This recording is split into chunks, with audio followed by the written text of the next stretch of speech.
Welcome to the Foul Play YouTube channel. Hey everyone.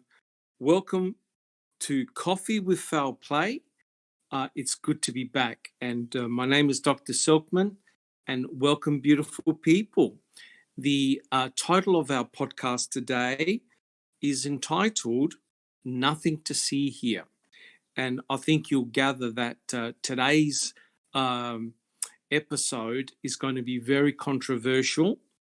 And I'm really happy here that we have a couple of experts who have got a lot of knowledge and experience about the areas that we're going to be talking about today. Dear listeners, if you're following this by watching the MAM2 series, this represents episodes 7 and 8. And I've combined it together with Neverly, with the help of Neverly, and we've got today's podcast.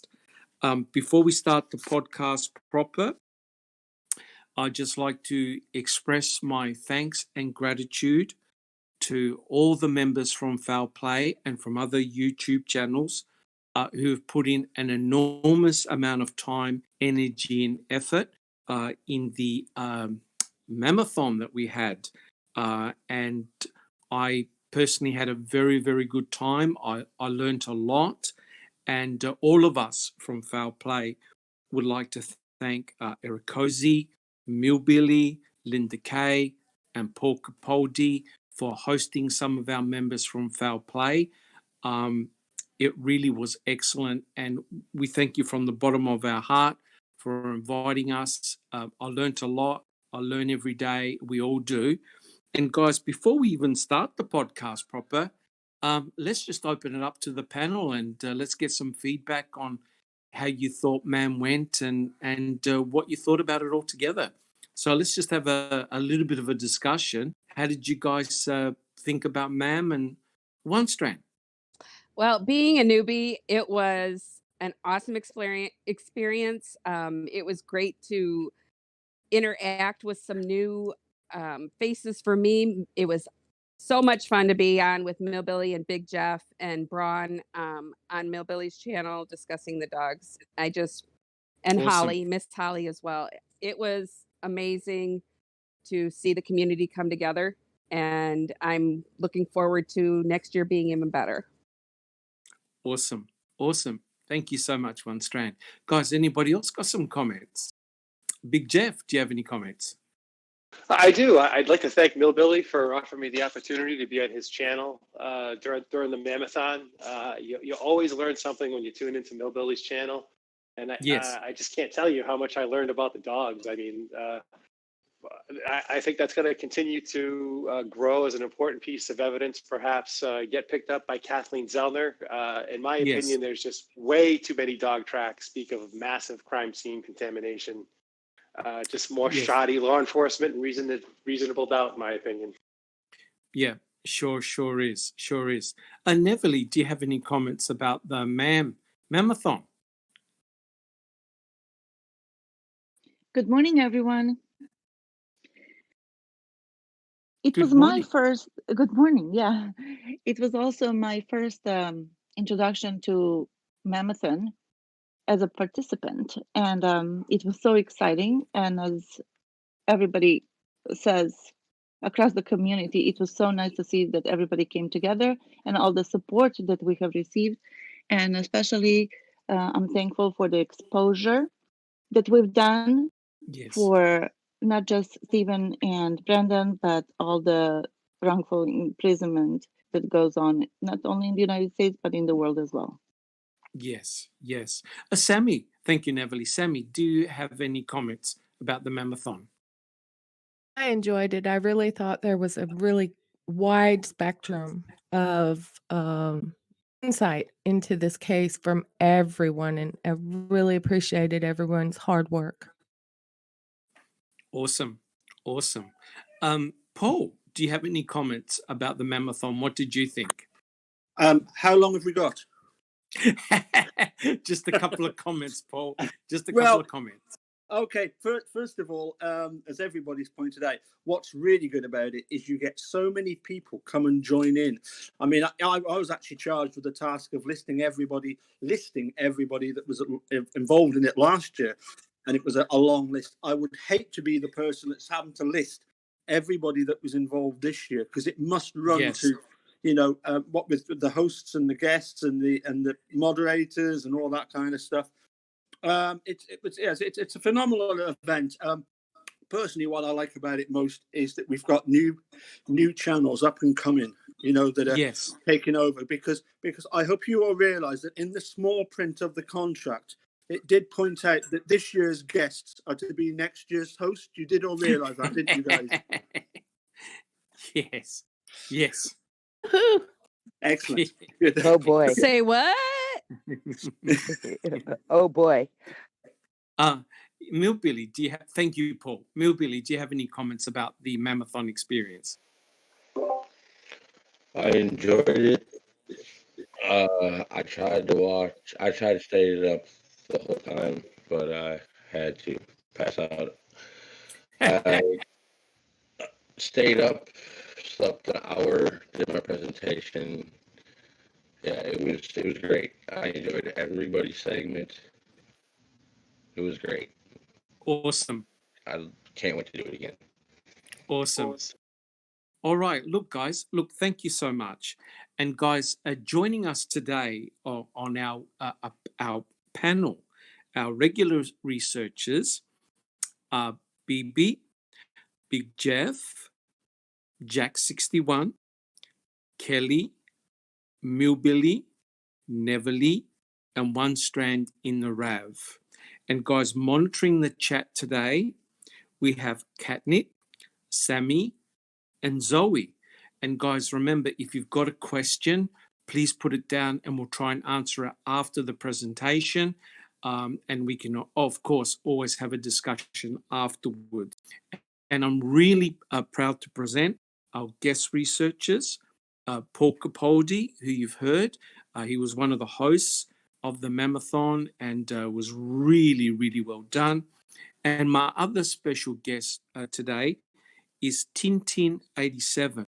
Tintin87, would you like to tell us what got you into the cases and what areas you tend to specialize in? Tintin. Well, good morning. Thank you for having me. Pleasure. Yeah. Well, I think I got into the cases like everyone else after watching Making a Murderer. Yes. I saw a lot of injustice and wrongdoing, and I related to that and wanted to be a part of it. And normally, as far as my research goes, I normally do FOIA requests. Oh. So that's my area. Awesome. I'm not too good on retaining information, but if you need it, I know who to write and how to get it. Oh, awesome. And you're going to be very popular, that is for sure. Thank you, Tintin. Is there any other areas of the case that you type of media that you specialize in? No, I don't even feel I specialize in that. I just want to help the team. Awesome. Well, look, Tintin, welcome to Foul Play, and thank you for joining us. Of course. Thank you.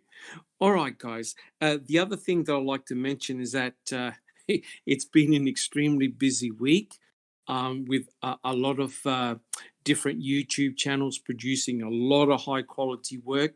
And there's almost not enough hours in the day, but I'd just like to highlight a few. Zoe from our Foul Play did a follow-up to the Bite Me series entitled Bite Me Again, and you can find that on YouTube. The Powder Puff Ladies did a new podcast, so please have a listen to that. And also on our server and our channel, we have a lot of the Avery case readings, which are done by Jack61 and Susan, I believe, and they're really excellent to listen to.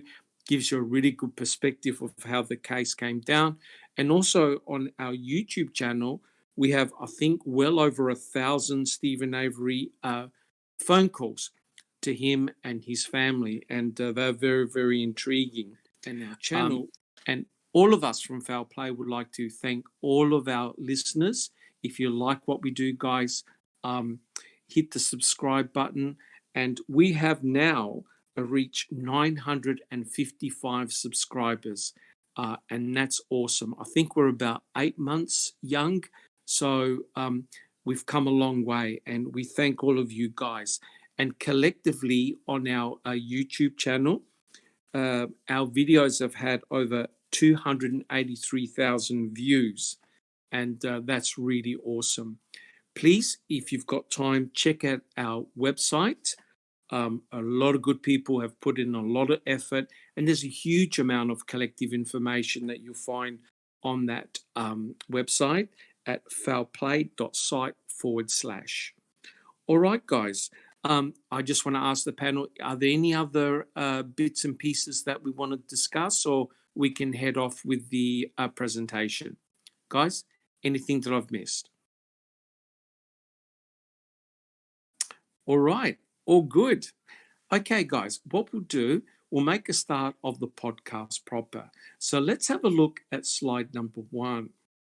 So this really demonstrates where all the trouble for Stephen actually began, and that was his encounter with Teresa Halbach on October the 31st, 2005. Now, Teresa Halbach, as we know, she was a photographer, and she worked for Auto Traders. And what Teresa used to do is to go around to various places, including the Avery Salvage Yard, take photograph of vehicles, put the ad in the Auto Trader magazine for sale. Well, we know that when Stephen was arrested and interrogated on November the 9th, 2005, he was interrogated by both Mark Wiggett and Tom Fassbender. Mark Wiggett specifically kept on asking him about the ad that he put in Auto Trader, and he wanted to know how it was set up, who he spoke with, etc., etc. And Stephen kept on telling the investigators that he had placed the ad that's in Auto Trader in his sister's name, Barbara or Barb. And the vehicle you can see on the top right-hand corner was Barb Yunder's minivan. So he had simply placed the ad in his sister's name.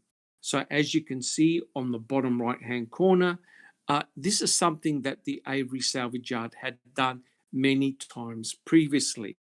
I'm not sure whether there were any other photographers, but certainly Teresa Halbach had come to the Avery Salvage Yard many times previously to take photographs of vehicles. So if we have a look at slide number 2, well, Ken Kratz, as we know, if you've read the trial testimonies and seen a lot of the footage from a news report, Ken Kratz had to always put in the notion that Stephen was trying to do something nefarious. And he kept on saying during the trial and also in media reports, and I quote, he targeted her. Teresa is lured onto the property. So in other words, he had to give the impression that Stephen Avery was using a false name, a falsehood in order to lure Teresa Halbach onto the Avery Salvage Yard for the express purposes, now wait for it, of assault, rape, murder, cremation. And so Ken Kratz had to give this idea that Stephen had lured Teresa Halbach onto the Avery Salvage Yard. And the truth, of course, is that Teresa Halbach had gone to this salvage yard many times previously. So if we have a look at slide number 3, it was pretty obvious if you have a look at the phone records, and here is a printout of some of the phones of Teresa Halbach. She knew precisely where she was going. Teresa Halbach knew that she was going to the Avery Salvage Yard, and I quote, And this is at 2:27 in the afternoon. And I quote, "So, this is Dawn Pliska. She's the receptionist at Auto Trader. Quote, question, so 2:27 p.m., she told you she was on her way to the Avery property? Yes. So it's pretty obvious that Teresa Horbach knew where she was going. She had a job to do to photograph Barb Yunder's minivan. And if we have a look at slide number 4, we can see that there are photographs of several vehicles. These were all taken by Teresa Horbach for Auto Trader. So there was nothing nefarious. Stephen had arranged a photo shoot for Teresa to take a picture of Barb Yunder's minivan. Of course, Ken Kratz had to put a nefarious spin.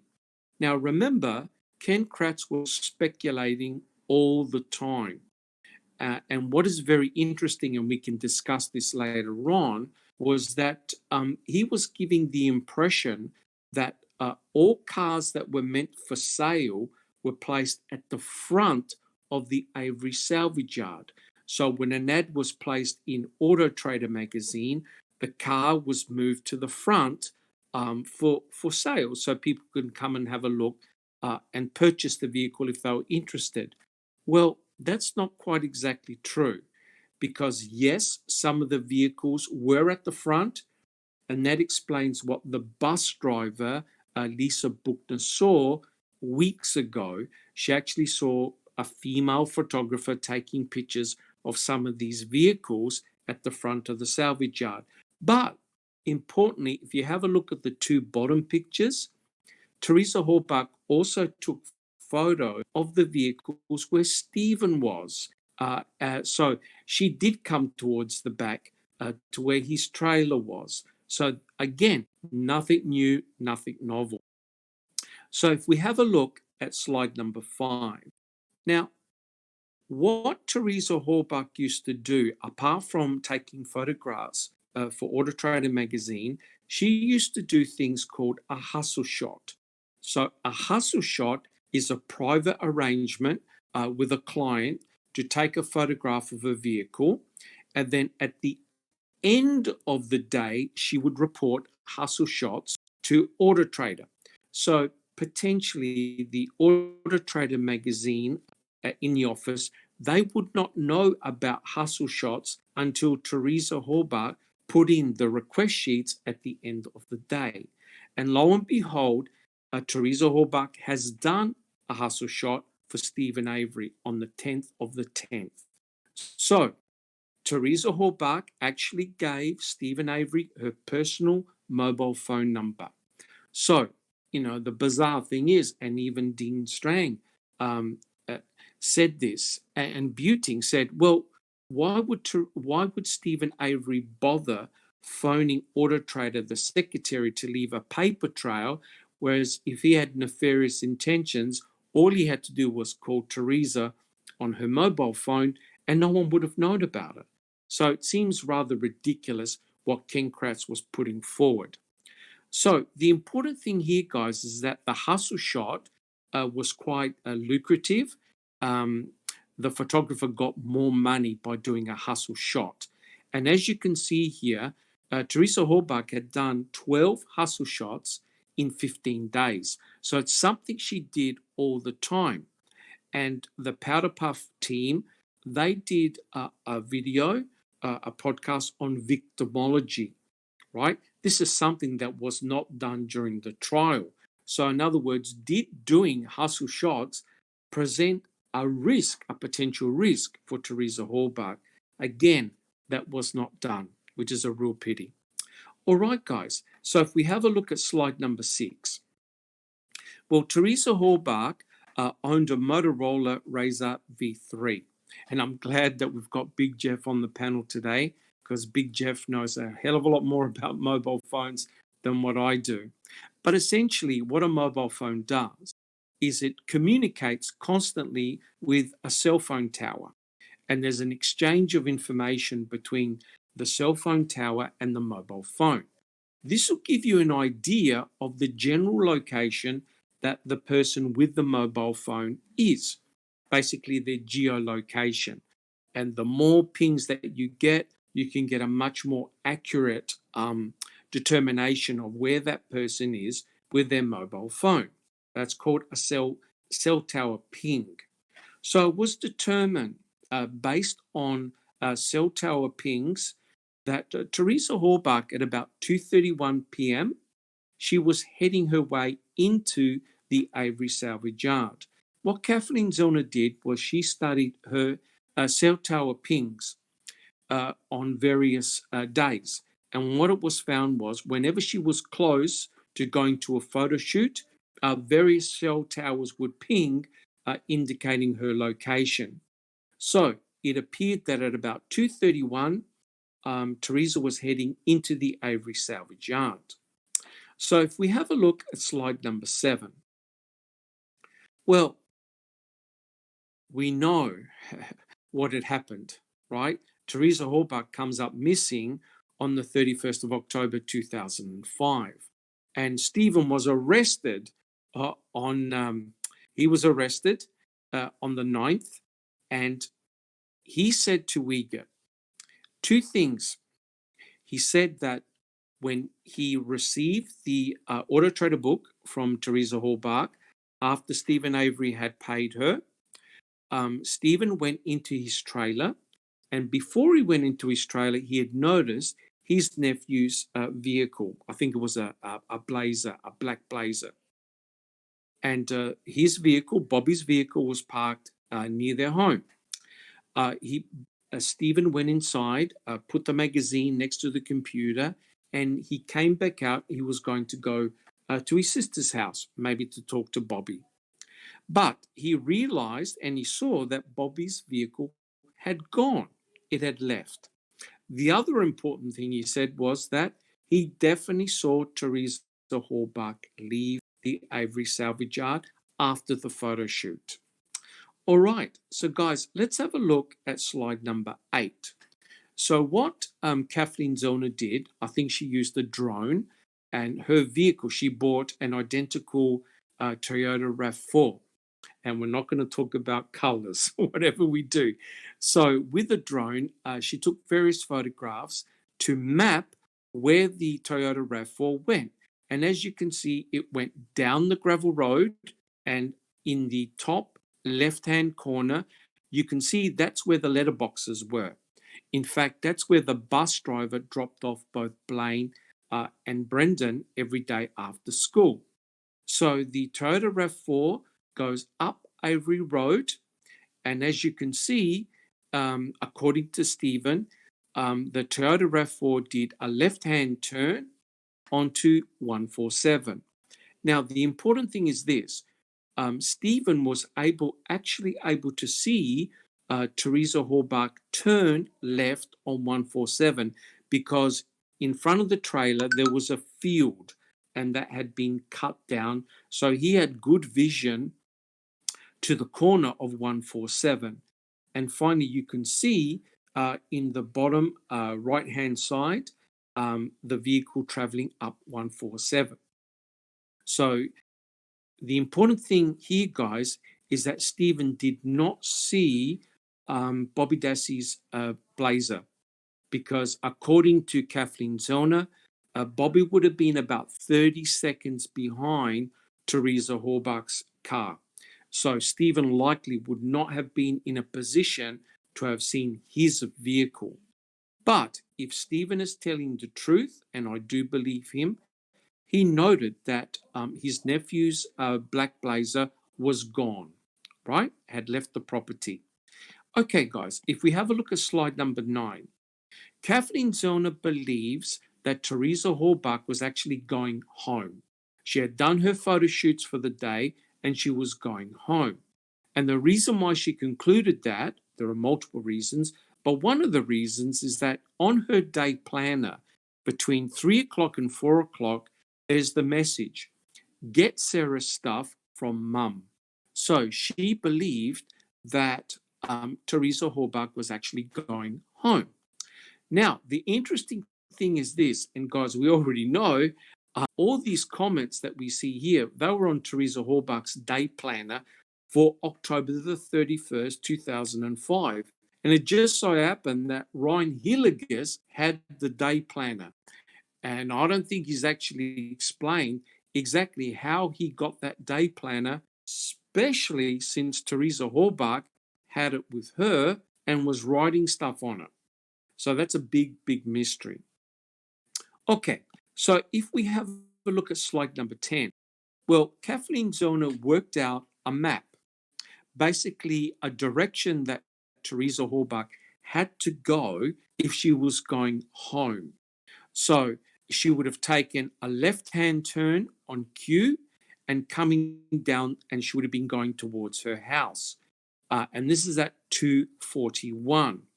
Now, note, Teresa Horbach, if this was the destination that she was going, she was actually heading towards Kuss Road. So if we have a look at slide number 11, slide number 11 is her phone records, and it basically indicates the time that both incoming and outcoming calls were done. But most importantly here, guys, is that each cell tower has a specific number. So you can actually determine which cell tower pinged at a specific time. And at 2:41, the Whitelaw cell tower pinged with communicating with Teresa Horbach's mobile phone. And as you can see, the Whitelaw cell tower is quite some considerable distance from the Avery salvage yard. So, I quote, now remember, 2:41 is a critical time. I quote, Attorney Buting, well, how about this relevance? It's the last phone call on Teresa Horbach's record that shows an actual cell site location. I think that's pretty relevant. And Attorney Kratz goes, I quote, I will absolutely stipulate to that judge, that's the last call that ever made it to Miss Horbach. That's right. So we know if we have a look at those records, we can actually see that there's silence. After 2:41, there's silence. There is no more activity from Teresa Horbach's phone. So let's have a look at slide number 12. So if the ping is correct, if the location is correct, and that Teresa Horbach was actually heading home, it puts her very, very close to Kuss Road. So you can see that in the yellow circle. And if we have a look at the square, according to the state, Teresa Horbach and her Toyota RAV4 never left the Avery salvage yard. Whereas clearly here, her phone ping tends to suggest that she was actually close to Kuss Road.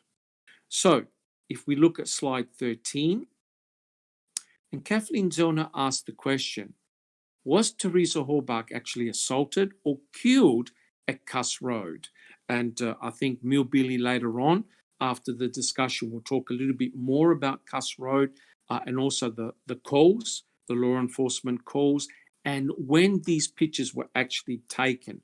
Well, clearly this photograph is taken from the air, and you can see that there's quite a few vehicles all congregated around Kuss Road. So if we have a look at slide number 14, it's pretty obvious that there were many photographs taken of the so-called crime scene at Kuss Road, and you can see a lot of police tape. And I quote, this is from a report, a potential burial site of interest to both a cadaver dog and a bloodhound, located in the woods south of the end of Kuss Road, west of the scene, was photographed and examined. Now, take note, nothing was recovered from this site. That's it. So it was not a site of interest. Nothing to see here, guys. Time to move on. But a lot of questions have been asked about Kuss Road. So if we have a look at slide number 15, and as you can see here, the theme was, and if you look at the trial testimonies, you can see that there was nothing, apparently nothing of significance at Kuss Road, and it was not a burial site. So what did Ken Kratz have to say about this? I quote. Now remember, he's saying that Stephen Avery killed Teresa Halbach at the Avery salvage yard, and her vehicle never left the Avery salvage yard. So Ken Kratz said, now, and I quote, now, two very critical findings very early on in this investigation came to light. Number one, that Stephen Avery was the one who lured Miss Halbach out to the property on the 31st. But number two, and perhaps as importantly, Stephen Avery was the last person to see Teresa Halbach alive. So remember, if you read the trial testimonies, that's precisely what Ken Kratz's team, the state, went for. Teresa Halbach, Stephen Avery was the last person to see Teresa Halbach alive. And that completely changed the whole dynamics of the investigation. Well, here's a big question, right? If nothing happened at Kuss Road, if nothing happened at the deer camp, then I don't know why the state would have employed Trooper Timothy Austin. And what Trooper Timothy Austin did with his crew, and you can actually see here, he's standing up there, or someone is standing up there with some equipment, that's to take mapping data. So if nothing happened at Kuss Road or the deer camp, why, and I quote, what were they doing? To forensically map, measure the locations and terrain in and adjacent to the Avery salvage yard located on Avery Road in Manitowoc County, Wisconsin. Pardon me. So clearly, if there was nothing there, why are they doing a 3D reconstruction, which would have taken a lot of time and money off Kuss Road? Clearly, something major had occurred there. All right, guys, so let's have a look at slide number 16. And I love this slide over here. And as you can see, I put arrowheads on the number of vehicles that were at Kuss Road. There were probably more that came and left, but quite clearly, there's a lot of resources down at Kuss Road. The crime lab's there, and ambulances there. And if you look hard enough, there were also light towers as well to illuminate the scene. There are a lot of law enforcement officers at Kuss Road. Now, Colburn also went to Kuss Road. I believe he went there twice. And he even said that he actually helped dig the potential burial site. So he was definitely there. And I quote, this is from the Stephen Avery trial. This is Ken Kratz. This is something that Mr. Erdl yesterday talked about, a potential burial site. But what wasn't? Was that your understanding that it turned out not to be? Answer, yes, it turned out to be nothing. So in one foul swoop, discussion of Kuss Road started and ended with that. So if we have a look at slide number 17, you can see that that clearly cannot be the case, because you can see at the burial site, the so-called burial site, there's a blue tarp on the ground. There's also tower lights, and there are also photographs done at nighttime that show this particular area illuminated up. So clearly there was a lot of activity, and law enforcement actually processed that site at Kuss Road like a proper forensic site. So there was something definitely there. And if we look at the right-hand side, well, look what they did at Stephen Avery's fire pit. They just put a tarp on there, some tape around there, and that's it. Whereas look at where all the law enforcement guys were. They were at Kuss Road.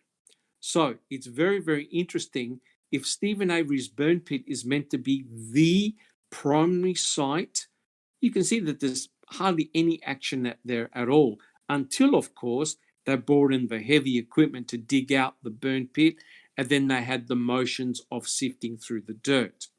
So a lot of questions were asked by Kathleen Zellner regarding Kuss Road.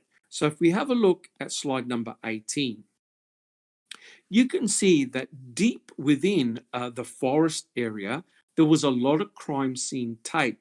It was all over the place.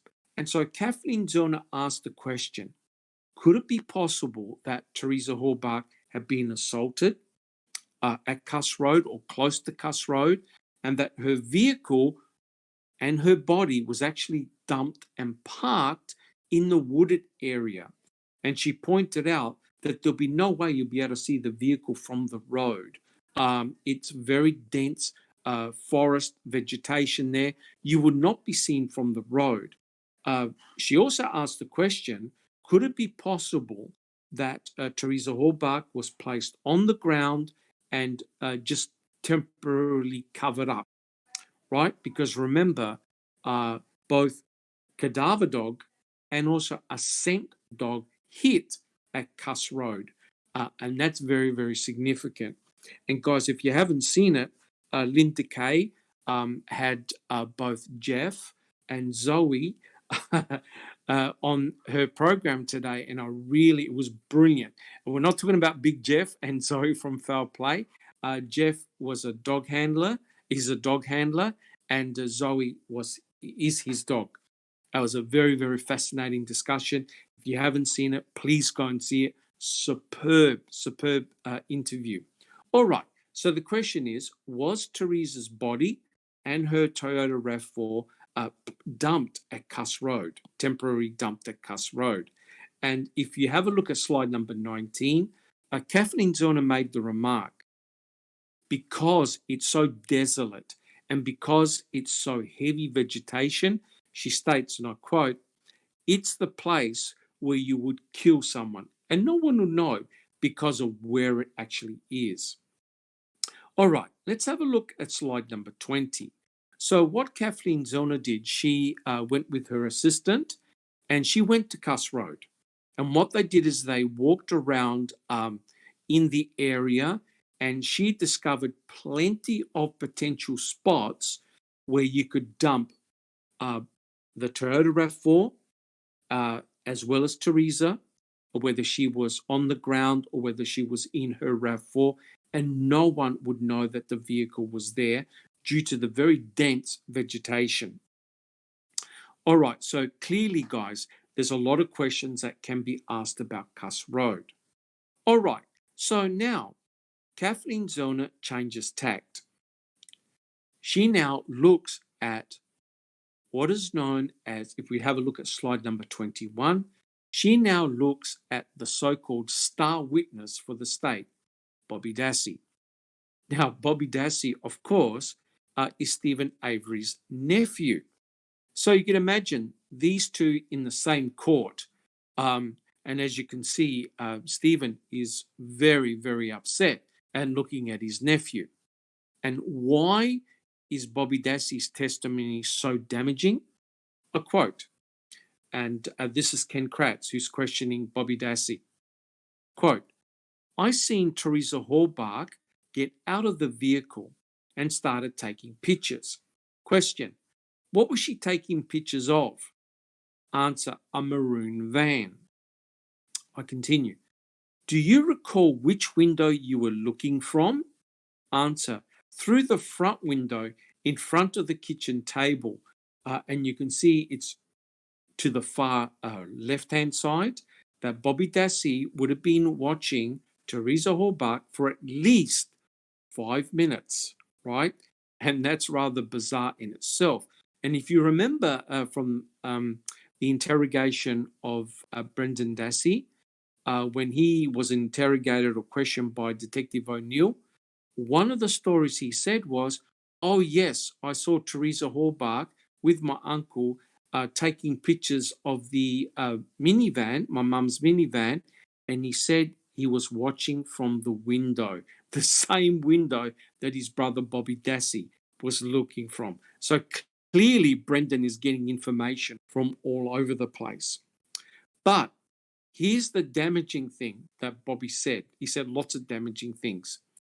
Answer, she started, before I got in the shower, she actually started walking over to Stephen's trailer. Oh boy, that was very, very damaging. So, guys, if we have a look at slide number 22, you can see why Bobby Dassey was such a star witness for the state. Why? Because Bobby Dassey allegedly saw Teresa drive up in the driveway at about 2:30. So that fits in perfectly well with the cell phone tower ping. Bobby Dassey sees Teresa take photographs of his mother's van. He sees Teresa walk towards Stephen's trailer. But when Bobby Dassey actually leaves for hunting at around 3 p.m., he sees Teresa Horbach's car, but he doesn't see Teresa. And when he came home from hunting, he didn't see Teresa Horbach's Toyota RAV4. So really, he is the star witness for the state because it now shines the light away from Bobby and directly towards Stephen. So in a way, he is the Grim Reaper for his own uncle. That testimony is extremely, extremely damaging. So guys, let's have a look at slide 23. We're nearly finished, guys.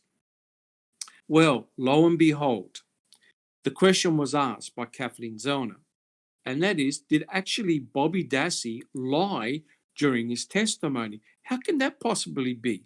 Well, his own brother gave a statement on November the 4th, and I quote, "I distinctively remember Bobby telling me Stephen could not have killed her because I saw her leave the property on October the 31st, 2005.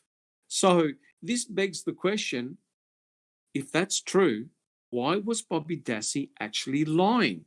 And remember, I believe it was Deidre who re-interviewed Bobby again in 2017, and he can't understand why his brother would say something like that.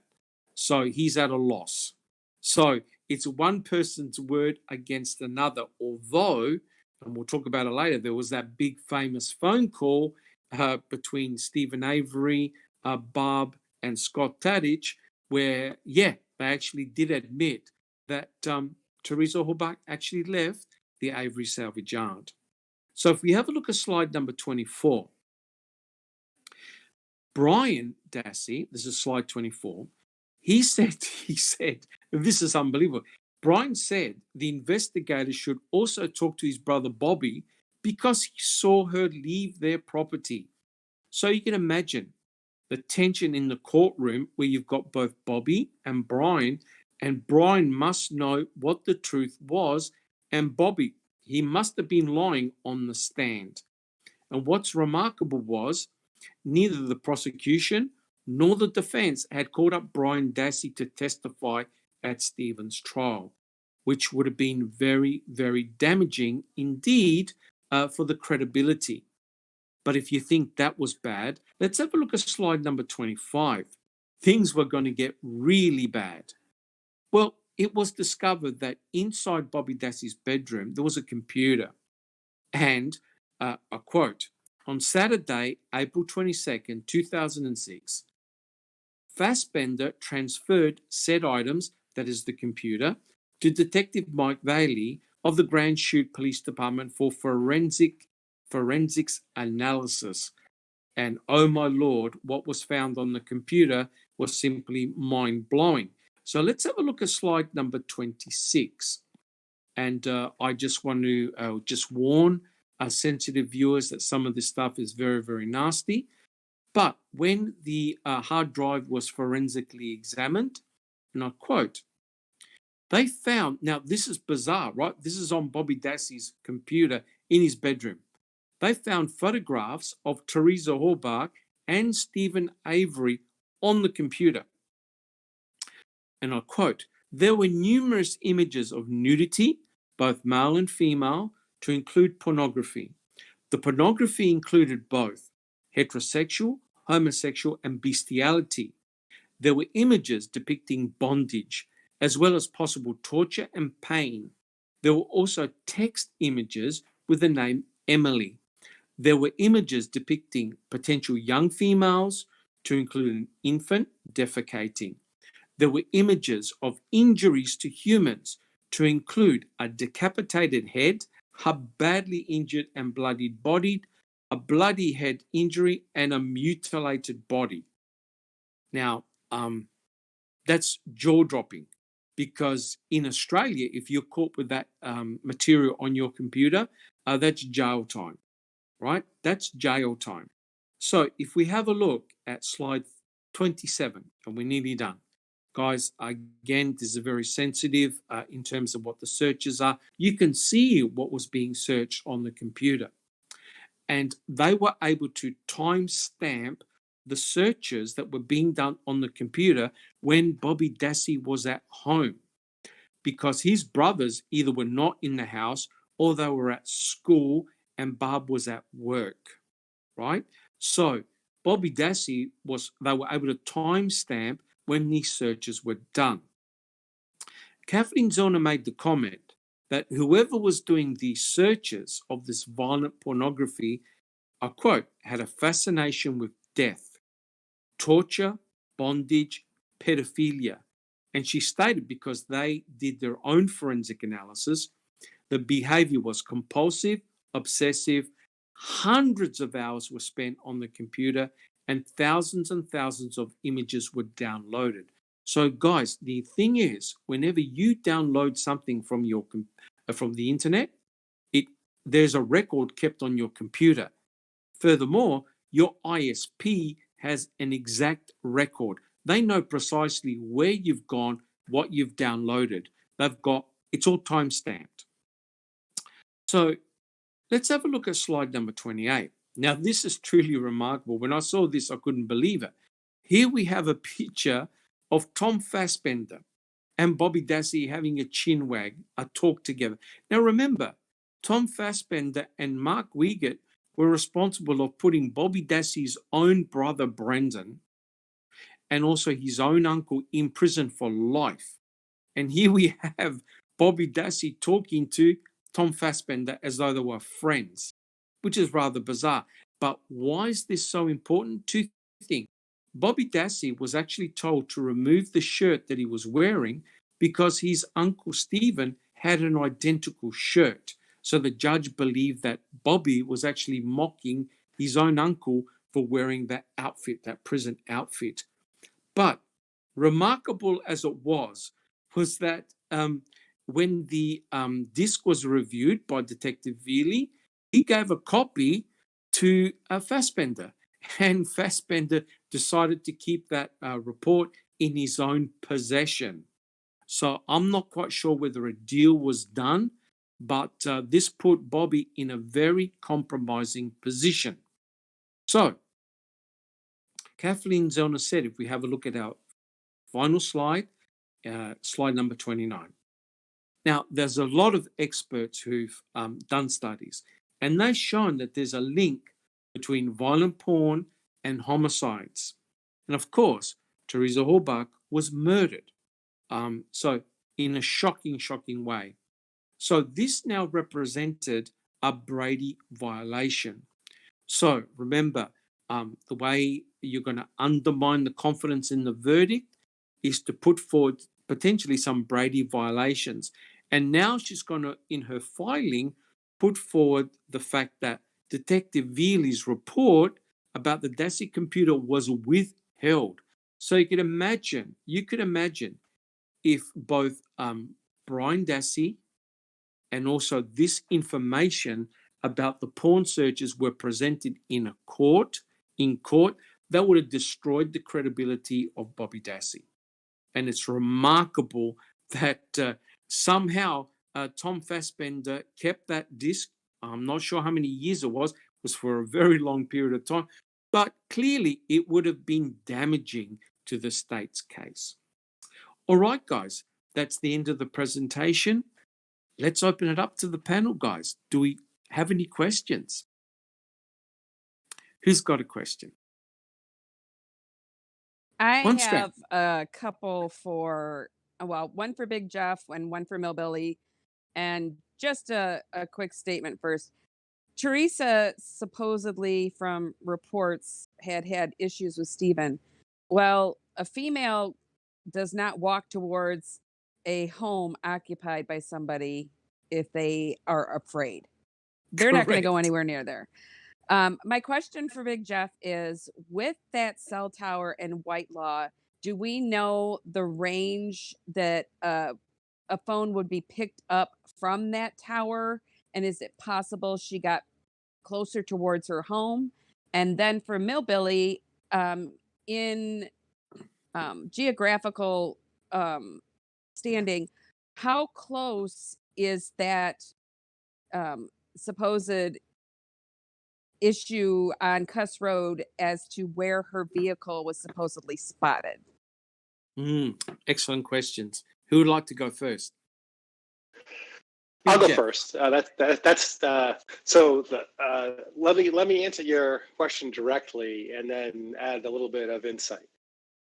So your question is it possible that that tower was able to reach the Avery salvage yard, or is it possible that she was on her way home? I mean, with RF cellular propagation, I'd like to say that anything is possible. Yes. But in my mind, it's but it's not.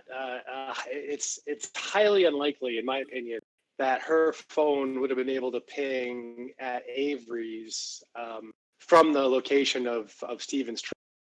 Right. I really do believe that she had to be off the property to do that, or in a much different location than that place. What is the Is that your width, question? though? What is how far can they be away from that? And would she have been able to be towards her own home even farther than Kuss Road? Yeah, a map would do us well, and I promise that my next presentation is going to be the beginning of cell phone school, where we're going to get into those awesome. Details. But one of the things that you can look at is so if you look in the cellular standard, right, and guys that had an excellent podcast about a month ago, I'd say maybe 2 months ago, and they talked a little bit about the phone, and they correctly stated that in theory, the maximum range of a GSM cell tower is on the order of 25 kilometers, which is a long way. But that's based on the maximum value that you can put into a field, and there are some rural cells that they want to make gigantic just because the population density is so small. In order to have a cell that large, you have to have a lot of transmit power, and you have to have an antenna that's extremely high off the ground. Yes. Typically, and you need you can look optimal. Yeah, you need a lot. You need a lot of luck to get that optimum range, for sure. But a better idea is, you ever see the guy from Verizon that walks around? I guess he doesn't work for Verizon anymore. But can you hear me now? The guy with the big glasses. I don't know if they have those commercials in Australia. They actually plan. No, I don't think I've seen those. but the idea is that when you plan out a cellular network, you're going to plan out something that you call the intersite. Okay, and the intersite distance is the amount of area. Is determined by the amount of area that you want each cell sector to cover. Yes. Okay. And the intersite distance is going to be about twice that, maybe a little bit more than that, depending upon whether you use a circle or a hexagon as your basic unit of measure. And you can kind of get an idea of how far they want to gate based on the current laydowners, because you really don't want a cell phone attached to a tower that's out of that cellular footprint, that's well into the footprint of another tower, because what you're going to get is interference on the uplink. Yes. So which is a cell phone to and if you look at the cells in that area, there are many more favorable that she could have attached to if she had been on the Avery property, as compared to that Whitelaw tower. And we have the map. We know the locations, and it's actually a very a very good thing. The FOIAs are working great. We actually got some information from a Yes. researcher named Jack. Help me out if you're on. Seeking Truth. Seeking Truth for Good. Thank you very much. Where she requested a document that would have accompanied the cell phone records that were provided by Singular Wireless. That, of course, Yes. were not put in. Were not given. Which is again potentially a Brady violation of.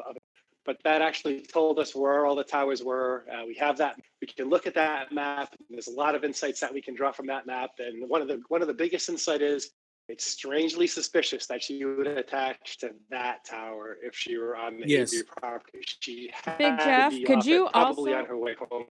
Yes, ma'am.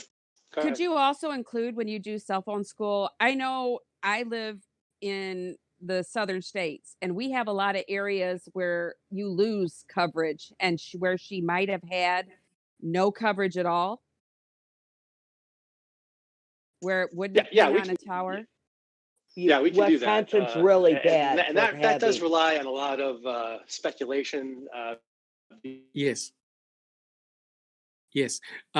Big Jeff, you're breaking up a little What are you bit. looking at now? Yeah, you're okay. breaking up, Jeff. You're breaking up a little bit. But Big Jeff, thank you for all of that. In conclusion, it's highly likely and suggests that Teresa Horbach was actually off the salvage yard. Would most people agree with that? Based on that ping at Whitelaw Cell Tower? Yes. Big Jeff.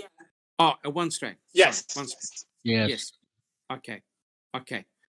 Me Excellent. too. All right. And we have spotty reception up here in Wisconsin. Still to this day.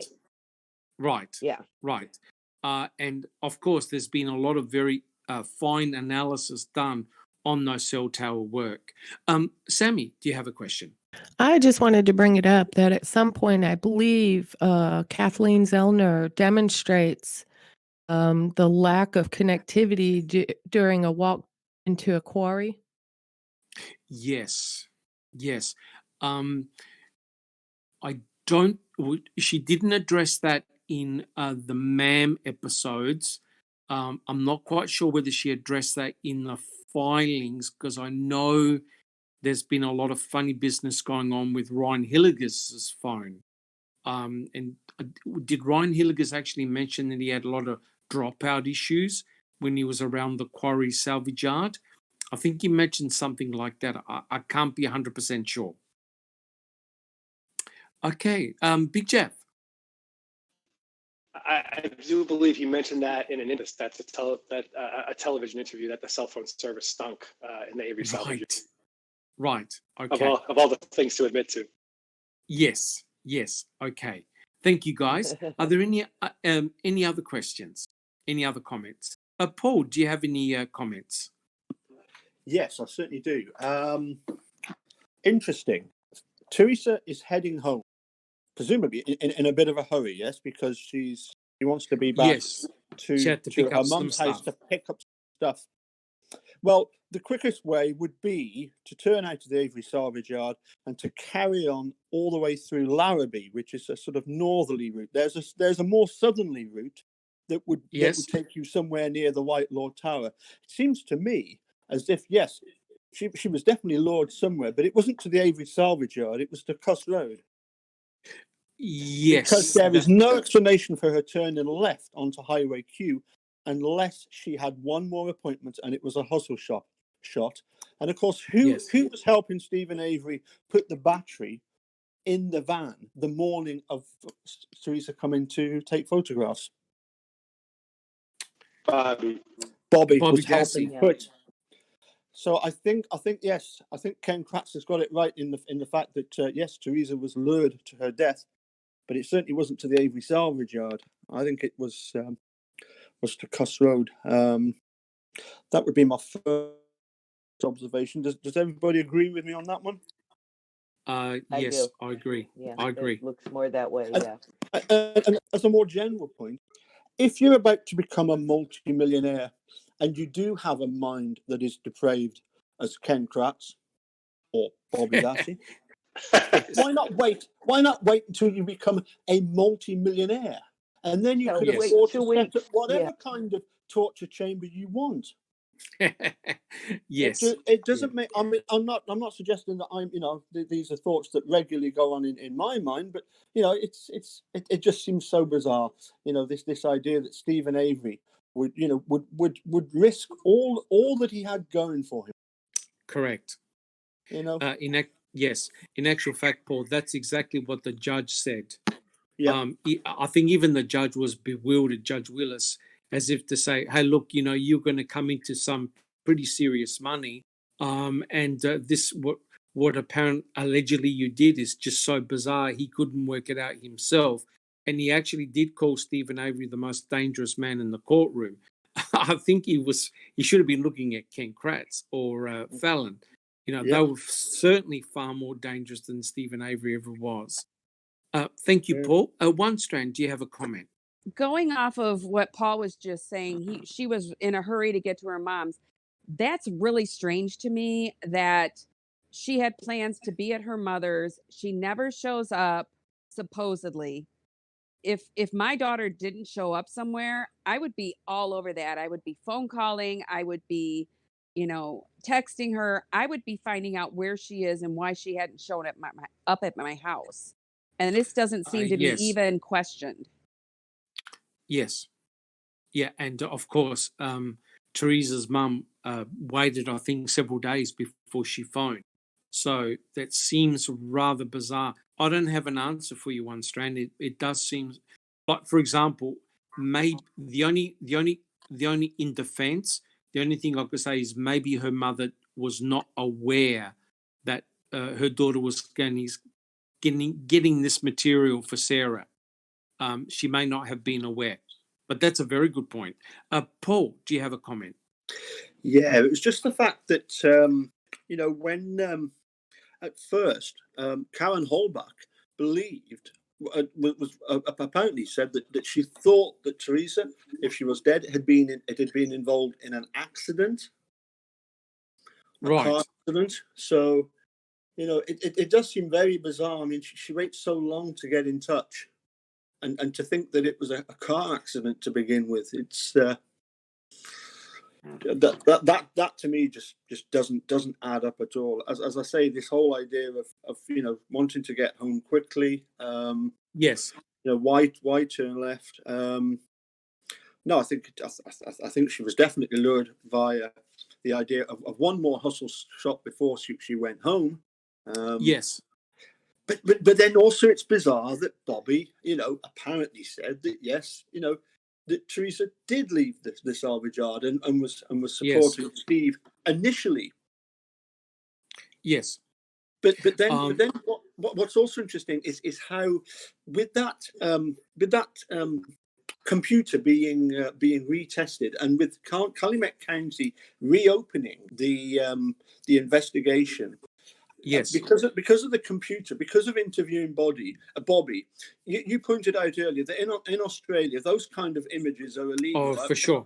I believe that in Wisconsin, what was actually illegal on that computer is stuff that's to do with child pornography. Right. So therefore, by Calumet County interviewing Bobby, I think that resets the statute of limitations for Bobby. But I might be wrong on that. Yes. Well, essentially, Fassbender's plan was to secrete it and keep it away from the defense. And that could have been very damaging back then, especially in court, because you would have had his brother essentially impeach Bobby's testimony, and then you show all these pornographic searches and images, especially when the state is saying that Teresa was raped, was tortured, shot, and yet you have the analogous images being downloaded by Bobby Dassey or someone in that household. It would not have looked good. And when you think that Bobby Dassey was the star witness, well, he would have been discredited. He really would have been discredited. Jack 60, thank you, Paul. Jack 61, do you have a comment? Yeah, a couple of things about the CD that we need to make sure everybody understands. Of course, first of all, Ken Kratz had told String and Buting that there's nothing relevant on that hard drive, which we know is a lie. And he did that, Yes. early on. He did that in that stipulation project and all that. Okay, let's talk about that CD for a minute. And I want to clear this up because there seems to be a little bit of a misunderstanding here. That CD was part of that discovery dump that was turned in December of 2006. It was a massive amount of stuff that Kratz just dumped on him. So Fassbender Yes. he pockets that CD at some point between December and after the trial. He gave that CD to Wiegert. Wiegert turns Yes. that Wiegert puts that CD into evidence after the trials were complete. They had it, and I Yes. I actually linked the ledgers. I think George 74 did this excellent spreadsheet that has all the ledgers, and I gave the page numbers. I just want to make sure that people understand they had that CD. I mean, Fassbender didn't have it that long. It was sitting in evidence at Queso or wherever the hell they had it. So, Yes. but of course, it never got turned over to String and Buting. They didn't see it, and then it took Right. forever. It took forever for Zeller to get it. So, I just wanted to clear that up. Yes, but I think there was a discovery document where it wasn't made very obvious what was actually on the CD. I'm not sure No, whether it that's was one or a group of CDs. To if you're Strang and Buting, you wouldn't have known what it was, right? correct There was, because there was no that's documentation with it. that's right because it was really mislabeled and it was misrepresented by Kratz. So, to them, they got a pack of 7 CDs that were encrypted with Encase or whatever it was, and they didn't have that, and certainly probably didn't have the people to or the money to go have an expert decrypt it for them and put it all together when they Yes, shouldn't have had to do it anyway because correct. the state had access to this. They should have had it too. Correct. Well, now it's going to be a Brady violation. So Absolutely. that that that's going to be very, very powerful Brady violation, and especially if Bobby Dassey can be impeached of lying on the stand. Big Jeff, do you have a comment? Yeah, I do. If anybody doubts that there's corruption in Wisconsin, Judge Suckowitz had to rule on this. Had to address this fact that Kathleen Zellner brought this up as a Brady violation in her ruling, and the way that Yes. she ruled was that this CD that Buting and Strang had the DVDs, right? For people who don't know, a DVD contains much more information than a CD. Correct. The DVDs Correct. were more of a direct copy of what was on the hard drive, and the Yes. CD, the one CD that had the Veely report, was a work product, right? He had gone through. He said, "This is what I found." Judge Yes. Suckowitz ruled that having these DVDs, which was just the direct, the direct copy of what was on the drive, was equivalent to having the, sort of the aggregated, consolidated Veely report, and therefore it was not a Brady violation because even though they Yes. didn't have the software to be, that's what she ruled. So I mean, if that's kind of a what kind of BS is that? Honestly. Correct. Correct. Yeah, Look, sorry, Jack 61. just one quick comment, and to Big Jeff's point, that CD, that Valley CD, that final report basically was a bunch of PDF files that Valley had put together. It was, put it in, bam, you're open. You open Adobe, you're in. Yes. So it's so simple, for Kratz and the rest of them gone and Fallon, bastard. They could just pop this thing in and just look at it. They didn't have to go through all this process of, No. decrypting everything. It was already done for them. Correct. Correct. Yeah, it was a big job. Tintin 87, do you have a comment? Yeah, I would just like to know how Kratz determined that Avery was the last one to see Teresa alive, and how he was able to pass that off in court as fact. Yeah, it's not fact. It's pure speculation, and I believe he based that on Bobby's observation, and that is that when Bobby was just about to get into the shower, he saw Teresa Horbach walking towards Stephen's trailer. So Ken Kratz presented well. If Bobby Dassey comes out and he doesn't see Teresa Horbach and she was walking towards Stephen Avery's trailer, well, then Stephen must have been the last person to see her alive because Stephen Avery was the killer, right? Pure speculation, but Yeah, that's the way he sold it. it's just interesting because I know he knew about Brian's statement about Bobby saw her leave. So it's just very interesting the things they tuck away and hide what they don't want to be heard or seen. Correct. And I said it when I spoke with Eric Cozy. What they did, what the state did, was compartmentalize. Right? They made sure that harmful witnesses never got on the stand. And remember, because the attorneys they talk to their witnesses, the witnesses know which questions they're going to get and which questions they're not going to get asked. So they'll be under instructions, only answer what I tell you, don't elaborate. So by doing that, they were able to essentially have a speculative scenario that Stephen Avery was the last person to see Teresa Horbach alive. However, if Teresa Horbach actually left the Avery salvage yard, and you look at the phone pinging, etc., what Brian said, then clearly Stephen could not have been the killer, and nor Brendan. Right? And that's exactly what Kathleen Zellner's trying to do to unpack it. Sammy, do you have a question? Yeah, I have a few. First of all, one strand is asking where was the burial site in comparison to the viewings of Teresa's vehicle? So I'm thinking maybe Millbilly might have the answer for Could that. be. Millbilly probably would not. Millbilly, can you answer that question? Well, it depends on which sighting you're referring to. So, turnaround ranges, car was spotted, Appleton, Sheboygan, Oh no, Millbilly, you're breaking up badly. You're a guitar. He's come back out. Said it depends. Oh, that's better. Depends on which sightings you are referring to. The ones where several people saw her vehicle in the turnabout, is that the one at Kuss Road, or is there another one?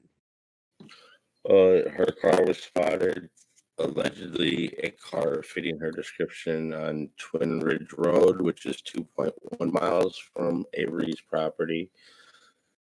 2.6 miles. And then the turnaround by the East Twin River Dam is 2 miles from Avery's property. Right. And, well, there's more sightings of it at the Twin River Dam than any other place. And the strange thing is, they only sent dogs to one location that we know of so far. Like I said, there's 30 pages missing from a 32-page report. Right. My guess is they went to the other areas.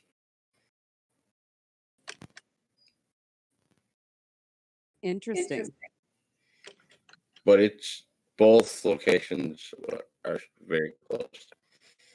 Not to mention the turnaround is right across the street and down the road from where Scott's trailer was.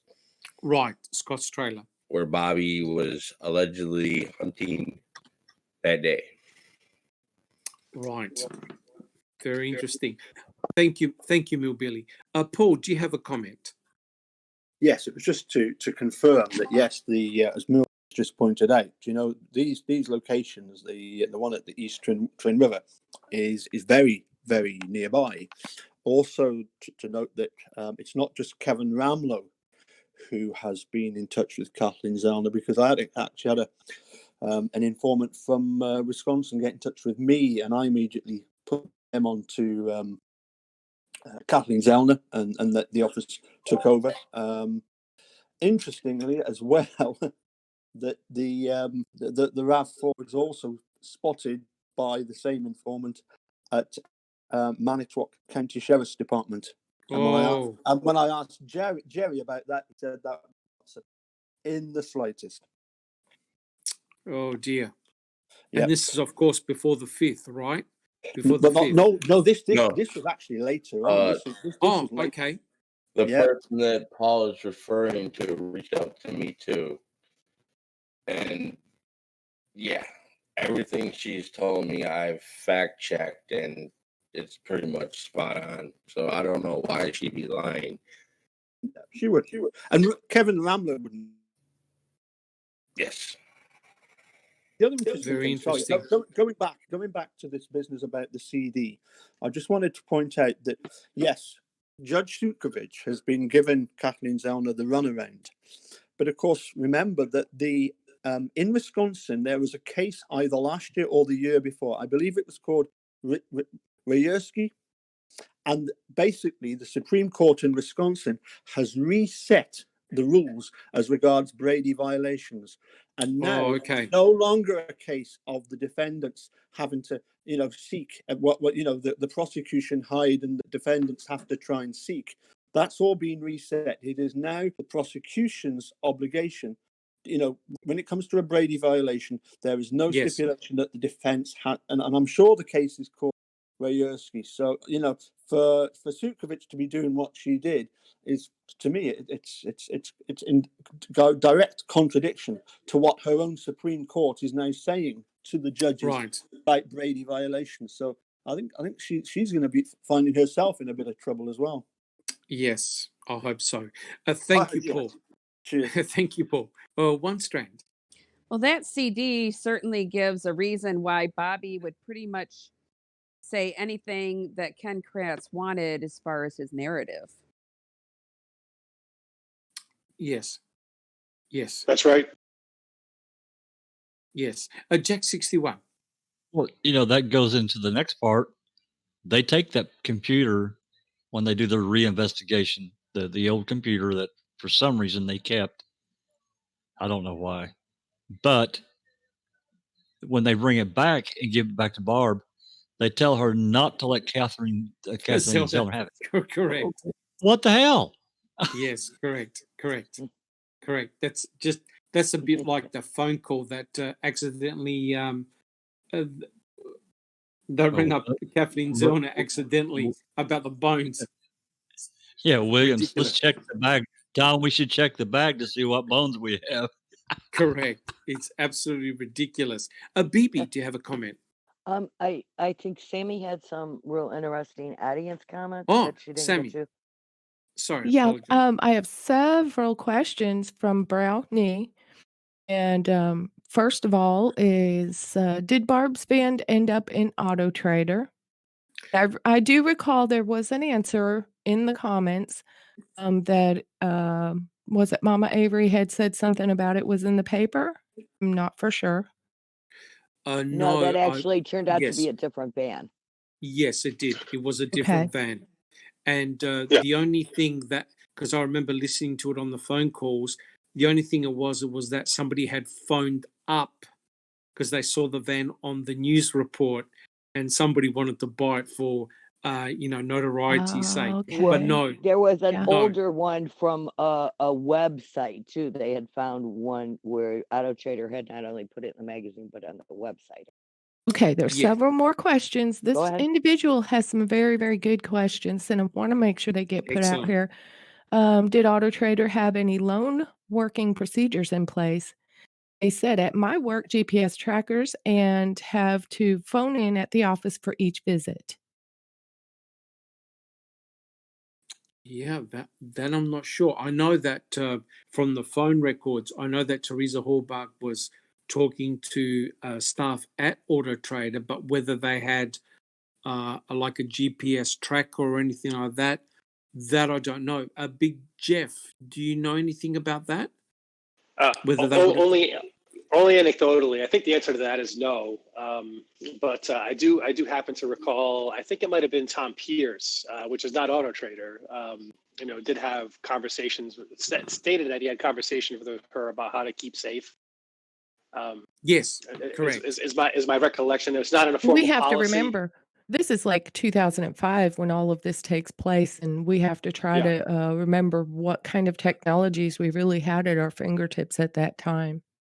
Yeah, Yes. and the last thing I'd point out was that her phone records do not indicate that she regularly checked back in with Auto Trader before and after each stop. Oh, the whatnot. best So that I could gather was that at the end of the workday, she would fax back to them, right?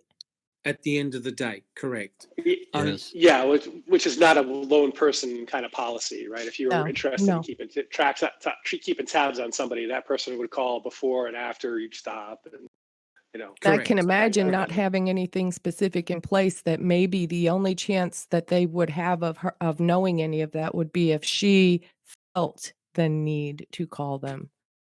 But surely the most riskiest thing that she was doing were hustle shots, Right.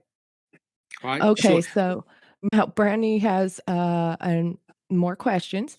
Yes. There's So one more comment before we move forward. okay. And I'll say this without knowing the entire phone record, but just from what I can gather, Teresa had more contact on the 31st with Auto Trader by phone than any other time. That's true. Everything else was fax. Right. She never talked to And the people. interestingly enough, she talked to Don Never. Plitzka at 2:27 while she was Yes, going that's to correct. Avery. Correct. That's interesting all of a sudden. Yes. Yes. Yes, Okay, indeed. so Auto Trader would have no idea where their staff were during the day, and this person says, "Did she fax in at the end of the 31st of October? If not, what was Auto Trader's protocol?" Yeah, that's a very good question. I don't know the answer to that one, but clearly she couldn't have put in. She could not have put a fax in at the end of the day. And what is remarkable still today is how come it took so long for her work to respond, and then it took Tom Pierce. Yeah, I think it was actually Tom Pierce who phoned her mother. So there was a delay of several days here, which it's very difficult to explain. So let me Yes. ask a question about that. Okay, what was that one fax number they were trying to verify? And it looked as if it went out 30th or 31st. They're just before or just after midnight somewhere. Am I wrong? Does anyone recall this? That was I do. actually the fax. It was a strange fax number because they thought it was coming from somewhere in Green Bay, but it was actually the fax number that was attached to Teresa's fax machine. And it had gone out during the morning and not at night. Okay. Right. Okay. Right. So the next question Well, I is, Jeff, go ahead. would it be possible to connect your fax machine to your cell phone and use that to fax something? Hmm. in GSM, yes, the GSM specifically has a fax mode. Interesting. Mm. Okay. It's also interesting that Teresa used to reside in Green Bay, where that fax machine was. I think the number was from Green Bay or connected somehow to the Green Bay apartment. Okay. Interesting. Next Yes, Sammy. question is, If I could, anyone... Sammy, if could I weigh in on that last question? My recollection was that please do. Thank you. That the fax machine actually, rather than sort of sensing the number that you were calling from, you actually had to, as part of the user interface, enter the number into the fax machine that you wanted to appear written on the top of the fax for the return fax number. So that was not something that was automatically generated by the system, as if it was, what was the dialed number that this was coming from. It's something that you had to enter in the fax machine that would show up on the fax itself, if that makes sense. So if you didn't go in and change that, no matter where you hooked up the fax, that's just putting out some number, right? Or if Okay, she so bought that it would that secondhand, have right? showed up on what they were looking at as far as to look into that particular fax? Would it have appeared to have come from anywhere else or just only from that fax? Well, that's what would have been printed on the fax. If you had say a caller ID, for example, this is not trying to spoof the caller ID. The caller ID would show up from the actual telephone number that the fax is being dialed from. So it's not really a spoof. It's just a report that if you want to, a lot of times you want to send faxes back to people, right? So it's a convenience that you could put the fax number, sort of program it in so people know what fax number to return a fax. If you needed that service. So if you she need had to bought repair. that secondhand, that number could have just been in there from the previous owner. It could have. That's correct. I don't know if that's the case, but that certainly could have. Very interesting. Very interesting. Guys, do we have any other questions? Sammy? Yep. Do we have Brownie another asks, question? whose land is it? Which land? Well, I tried to answer them and explain that, with this whole scenario, we had landowners like Redont, Avery's, and the county. And Yes. it would depend on, I guess, where you wanted to, explore or look into as to who owned what land at what time. I think that question came up when we were discussing the supposed burial site on Kuss Road. All the landowners surrounding the Avery property gave verbal consent for everybody to search. Okay, that's a good answer. I like that. Right. But I think that Brownie wants to find out specifically that potential burial site, whose property that was on at the time. That was the question. Okay. Right. And who did own that land? Was that Redont? I thought it was No, it's not Redont. Milby. Was it? It's not Redont's property. Okay. The name of the owner slips my mind. Maybe I'll remember. Hold on. Is it the dog person? Leo? Oh, Leo. No. Down the street, the very next property next to the landowner that actually owns the cutthroat property. Oh, he's saying what? Okay, what land is the tree stump on? That's his name. I'm trying to remember. Okay, so that property where the suspected burial site, that's not Redont's. Doesn't belong to Redont. Correct. So could it be the Manitowoc? Manitowoc was further down. When you're pulling into the Kuss Road turnabout, isn't it Does it house happen that's to be on the right? same landowner? I remember there was a Reddit post about 3 months ago about some party that was happening at this house. Is that house? No, that's across the street. That's across the street from Leo Richmond's. Okay. If you pull up slide number 13, there's a house. It's a slide of the Kuss Road, and there's a big brown house in the woods. Whose house was that? Yeah, so just trying to remember. It's like next to Kuss Road. There's Kuss Road and wooded area and that big house with some clearing surrounded by the woods. Very close to Kuss Road. I thought that was Richardson's house, but I may be saying that wrong. I'm looking at the slide right now. I can't remember. Slide 13. Yes. Slide 13. But the suspected burial site. You know what? I'm thinking at one point we had a researcher saying they were actually trying to call that property owner. And if I don't remember correctly, please correct me. But it was an elderly woman. Now, this is like this year. Right. And I cannot remember the name to save my life. Right. But that one says either Sammy. Todd Vanderwerf or Susan Richmond. Possibly. That owns that property? Yeah.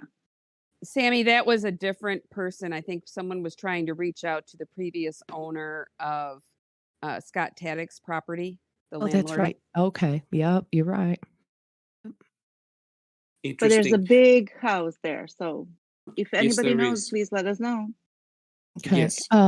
There's a couple more questions, and then I'll leave you alone for a minute. No, we love the questions. I do too. Did anyone check if you could see TH from the window Bobby claimed he looked out of? Looks to me like Barb's van could have blocked the view. Well, the interesting thing is that in next week's podcast, we actually get to see a point of view from that very window. So I'll be taking screenshots to see exactly how far Bobby Dassey could actually see. So yeah, that's a very, very good question. As long as the Barb's van is placed in the correct position, it'll be very interesting to see exactly what could have been seen from that window. But if you look at the photograph where they talk to Bobby, there's a clear line of sight from that bedroom window directly to Barb's van. But the question is, could Bobby actually have seen Teresa heading towards Stephen's trailer, right? Because you look at the angle of where Bobby was standing, you probably cannot see very much at all. So, but the question is, did Bobby actually lie, right? Did he actually lie? And at some point, we see him wearing glasses. Is he nearsighted or is he farsighted? That I don't know. That's a very good question too. Okay. The next question is, could Bobby have driven across the salvage yard to get to Kuss Road to wave Teresa down? Yes, there's the back way, and I'm sure the boys on the property would have known about the quarries and other places like that. But yeah, there's a back way, so he could have potentially gone down the side of the Avery, the salvage yard, and potentially could have caught up with her doing a shortcut, right? Quite easily. And Dr. Because she went. Silkman, Yes. sorry to interrupt. Didn't Stephen say that Joshua Dante did that exact route? He just showed up at his trailer and he took the back road. Therefore, Bobby could have gone the reverse. Yes. Especially if they had trail bikes or whatever like that. The quarries would have been an excellent place for them to visit. So if they knew all the back roads, they could have easily got to the deer camp and the Kuss Road from other locations. Yeah, definitely. Teresa Horbuck would have had to go all the way around, whereas someone from the salvage yard could have taken shortcuts. I think Neverly, Josh Rodot went across the cornfield, right? The cornfield, which is which connects Kuss Road to the Stephen Avery's trailer. And well, Stephen Avery didn't notice a vehicle traveling along the cornfield. When Stephen Avery came out, he just noted that his Blazer was gone. That's it. Right. And I do recall at some point Zellner going through that and showing and demonstrating that straight path to where someone could have flagged her down. Yes. Where it put her roundabout. Yes, correct. And because it's such a concealed area, I still find it hard to believe because there are houses around there, but I don't believe there were any reports of yelling or screaming or nothing. So it's very likely that if Teresa Horbuck was attacked, it was very quick, very quick. Big Jeff. Yeah, I kind of find it a little doubtful that scenario could have been played out without the hustle shot that was brought up before, because there really is no guarantee that Teresa's going to take that route home. Correct. Unless you've done some advance, right? So in order to just sort of flag her down, go through it, how do you know she's going to go that way in the first place? As somebody said before, there are multiple routes home, and that wasn't even the shortest. So correct. Yeah, that's a very high risk move, in my opinion. Yeah, the only way you're going to do it is that you follow her. You actually follow her. Yeah. And you flash your lights and get her attention to stop. That's the only way you're going to do it. But trying to go through the salvage yard the back way to catch up with her, you're correct. The person would have had to have known that she was going to turn down Q, I think it was, and she could have gone anywhere. So that's not a very good strategy if you're trying to lure her. The way to do it is to follow her. That's the way to make sure you know where she's going. All right, guys, do we have any other questions? Excellent discussion so far. Millbilly, would you like to add anything about Kuss Road? Where do I begin? You're breaking up badly. It's been brought to my attention that Sherry has a question about the CD, and I'm trying to find your question, and I'm not seeing it. Don't know why. I just wanted to mention here, I am trying to find your question. I don't see it. So While you're looking, I got a comment to make, and I'm going to go back to the facts for just a minute, if that's okay, Dr. Silkman. Absolutely, Jack. So this is just an interesting side bit, just for information. On November 3rd, the Auto Trader sent a fax to Teresa. When the cops went there, they got that fax. Now, I know for a fact that Seeking Truth has tried to get that fax, and what they have sent back is not what she received, because Right. number one, there's not enough pages. Number two, you can see at the top of the fax that they sent back, it's the wrong number. It's the wrong number. The fax they sent was to Queso. It's wrong. So Right. it's just an interesting bit that we can't get it. Right. But if I could just ask a fundamental question here, guys. It's controversial, but when do you think Teresa Horbach was actually killed? On the 31st or after? No, after. After. I'm Yep. starting to lean towards after with some of this that's going on. The new evidence Right. that's coming up. I just Right. don't think she was right then. I think she was abducted, bapped and abducted, and then something happened. Probably Right. quickly. Right. And I still So- have questions about the sightings, especially with the White Tower pinging, the Sheboygan sightings. There's too much unanswered questions. Okay, I brings up found the another question, and it's just Yes, Sam. I'm sorry. asking. She asks, what exactly prompted the state to turn over the CD when they did? Well, my best guess would be for the fact that then they could claim transparency of some kind, but I'll leave it to you all. Yeah, good point. Has anyone got an answer to that one? Why the CD was turned off? Bibi. Jack was saying something about the timeline on that earlier. What prompted the state to turn over the CD? Yes. I'd have to go back and reread all that, but she had been pressing, Zellner had been pressing them to turn that CD over for forever. And Yes.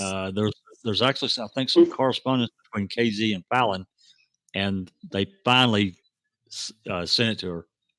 And it took months to get it. Many months. I don't want to say a number because I'll be wrong, but it was Yes. many months. Yep, the actual CD. Yes. The one that Belly created. And at that Yes. point, it was stored where? Well, it came from the It went DOJ. in the file then, right? Well, no, it was. It wasn't had been being kept in sock drawers no more? it was at Queso. They had it. It's clearly in the ledgers that was written at the time. In, I think, June 2007 when Uyghur entered it. Now, I don't know if this was one of those that he did for safekeeping. It may have been. I don't remember. But regardless, the CD that Zellner got came from the DOJ, so they had a copy of it too. So, Right. Paul, do you have a comment? Yeah, it was just the fact that I'm sure that Zellner had been in touch with both Dean and Jerry and said, you know, what about this this CD that you received? And they'd have said, no, we never received a CD. And they would have said, well, yeah, Zelna simply asked for it. And as Jeff pointed out, eventually they discover where it is, and it's gathering dust. I thought it was gathering dust in Tom Fassbender's private possession, but it could have well been in Calumet. I mean, look, what really struck me was the fact that when I was getting in touch with Ken Kratz over the private Twitter emails, he stopped talking to me the moment I asked him. He said, you've got one question, make it a good one. And I said, well, okay then, Ken, you explain to me why you chose not to use the contents of Brendan Dass's computer against him. And that shut him up. That just completely shut him up. And he just blocked me from then on. Lucky me. That's fantastic, Paul. That is fantastic. So you won one Bravo. question. Bravo. You won one question, but not an answer to it. Oh, you never get an answer. You never get an answer from Kratz. No. Correct. No, that's awesome. Awesome, Paul. Sammy, thank you, Paul. Sammy, do you have any further comment? One Strand is asking, did TH advertise publicly her boudoir racy pictures services? Yeah. Yes. Yeah. She did? And I think she even had her home number. Photography by Teresa, yeah. I think you even had a separate number, if I remember correctly. Did it? Okay. I thought it had that really increases her risk. Yeah. Correct.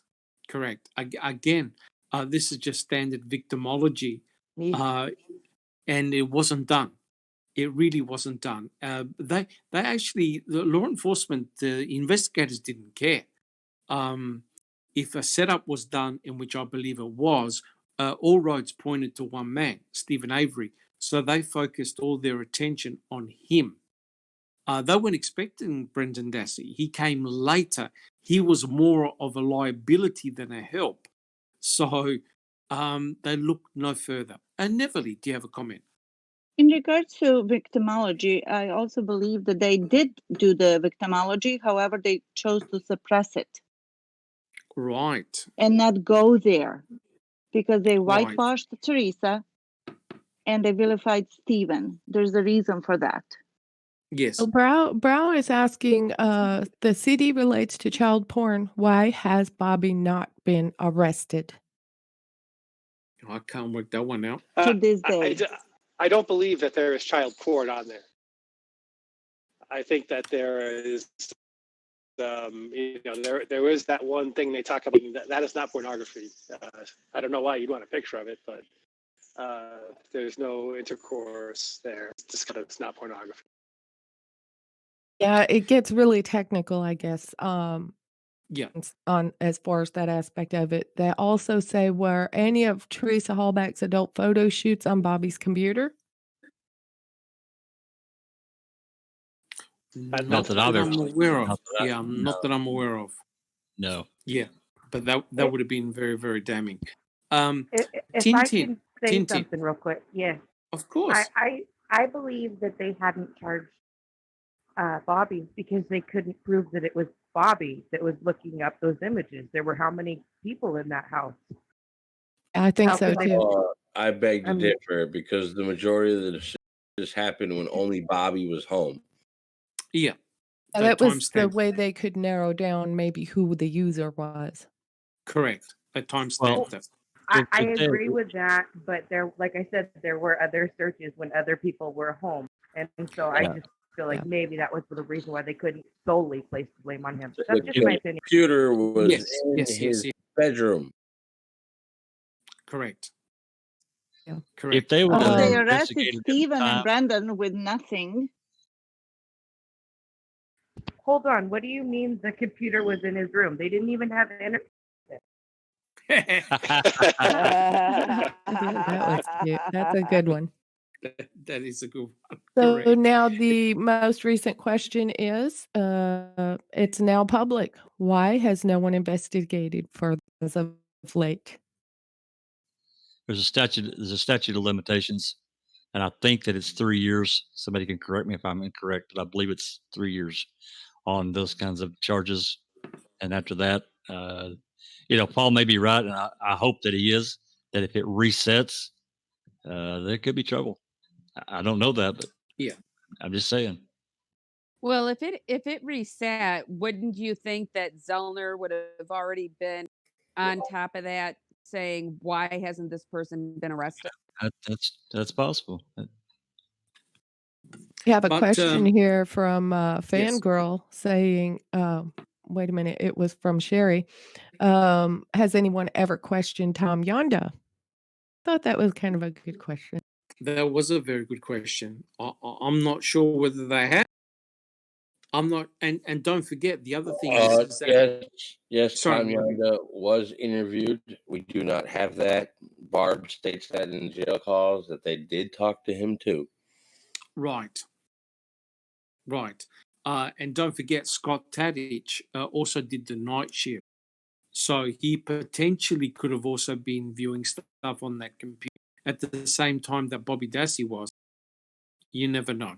He wasn't living there at that point, though. No, he wasn't. No, but he could have been visiting. Correct me if I'm wrong, but did Stephen actually say that he saw Scott Tadich's vehicle there on the 31st?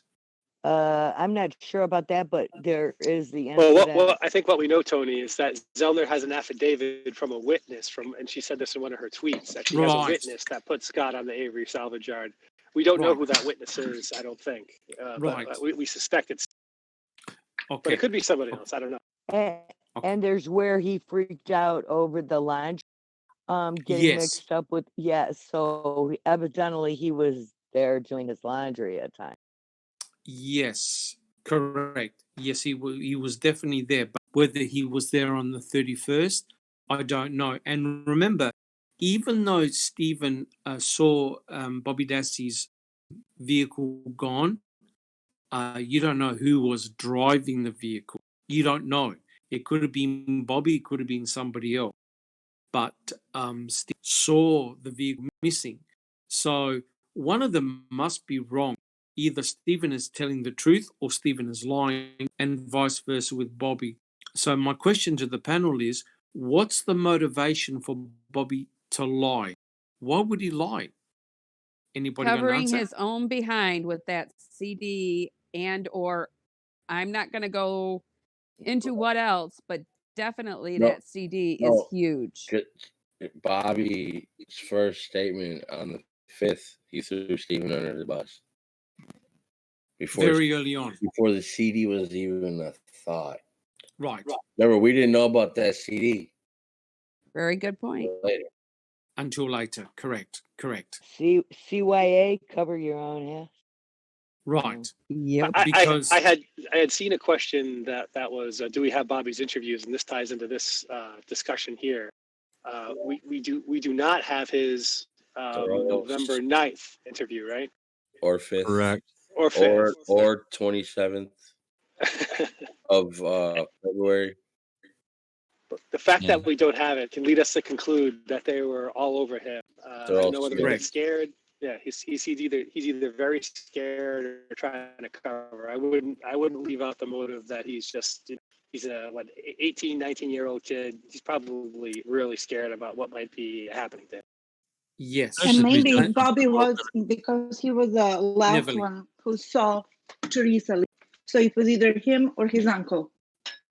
Yes. And don't you think for a minute that they didn't say that to him? Yes. Oh, yeah.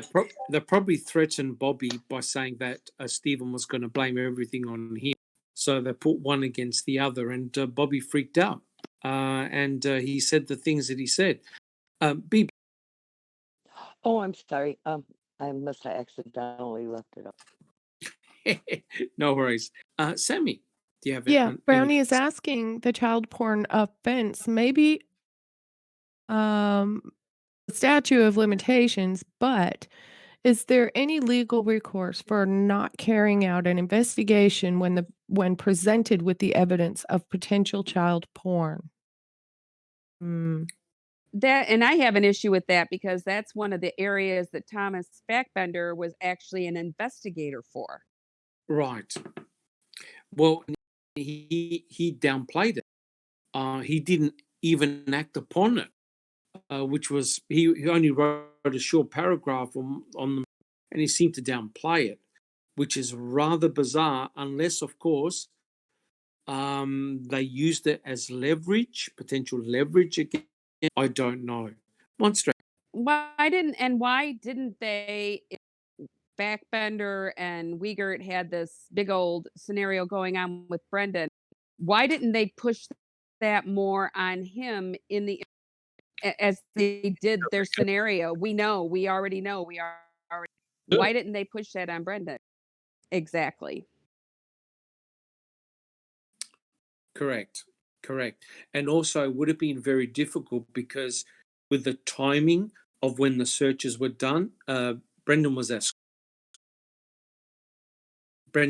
school, so it's not as it wouldn't have been as damaging to him, but it definitely would have been damaging to. And I think in court that would have played really badly with his brother Brian saying, "No, you saw Teresa Lee." That immediately gets his uncle off the hook and have a look what you've been looking at. That would have been very, very damaging to Bobby. Sammy, do you have any comment? Sherry is asking, did BD have a criminal record of any kind? Who? BD, so I'm guessing Bobby Dassey. Oh, I thought she said BB for a minute there. Oh, wow. What do we know? Hey, now. Okay, None of let's that, you not guys. touch all that. You mean Bobby Dassey? Not as far as I'm aware, if he had a criminal history. Anybody hear anything? I don't think I. Nothing, as far as I know. We haven't heard Yeah. anything. So I have a question for Millbilly here. Wasn't there a report of a sexual assault that they came to time? Oh, that was Brian, wasn't it? That was Brian. I take it back. Okay. Yes. The thing being is Bobby was only 18, so anything before that would most likely be sealed. Right. In the phone calls, you do learn that he has a propensity for violence because it says he would punch even Brendan and Yes. push Yeah, his he used to mother fight with around his Well, brother. in either or hit case, then her. they were both basically minors, and I don't think Bobby was all that old, right, at this time when this all went down. 19. He was born in 86. Right. Paul, do you have a comment? Yes, just that did cause piqued a lot of interest a while back. Was the tattoo on?